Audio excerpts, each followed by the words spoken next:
महत्त्वाची बातमी पहा सतर्क भारत मार्शल टाइम्सवर।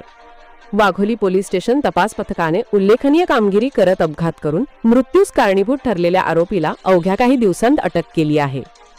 16 ऑगस्ट 2025 रोजी रेणुका मोकलवार यांचे पती विश्वनाथ मोकलवार वय 33 वर्षे हे आपल्या मूकबधीर भावासह आव्हाळवाडी रोडवरून जात असताना नाव हॉटेल न्यू रॉयल समोर भरधाव गाडीने त्यांना जोरदार धडक दिली। या भीषण अपघातात विश्वनाथ मोकलवार यांचा मृत्यू झाला तर त्यांचा भाऊ किरकोळ जखमी झाला। या प्रकरणी गुन्हा नोंद होताच वरिष्ठ पोलीस निरीक्षक युवराज हांडे आणि गुन्हे निरीक्षक आसाराम शेटे यांच्या मार्गदर्शनाखाली तपास पथक सक्रिय झाले।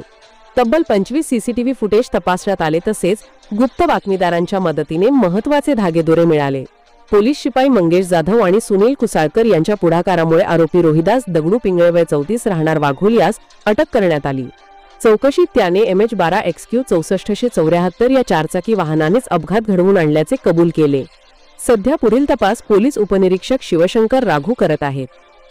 ही संपूर्ण कारवाई पोलीस आयुक्त अमितेश कुमार, अपर आयुक्त मनोज पाटील, उपायुक्त सोमय मुंडे आणि सहाय्यक आयुक्त प्रांजली सोनवणे यांच्या मार्गदर्शनाखाली वरिष्ठ पोलीस निरीक्षक युवराज हांडे आणि निरीक्षक आसाराम शेटे यांच्या नेतृत्वाखाली पार पडली। तपास पथकातील अधिकारी व अंमलदारांच्या संयुक्त प्रयत्नांमुळे मृतकाच्या कुटुंबाला न्याय मिळण्याचा मार्ग अखेर मोकळा झाला आहे। सुरक्षित रहा, पहा सतर्क भारत मार्शल टाइम्स पुणे।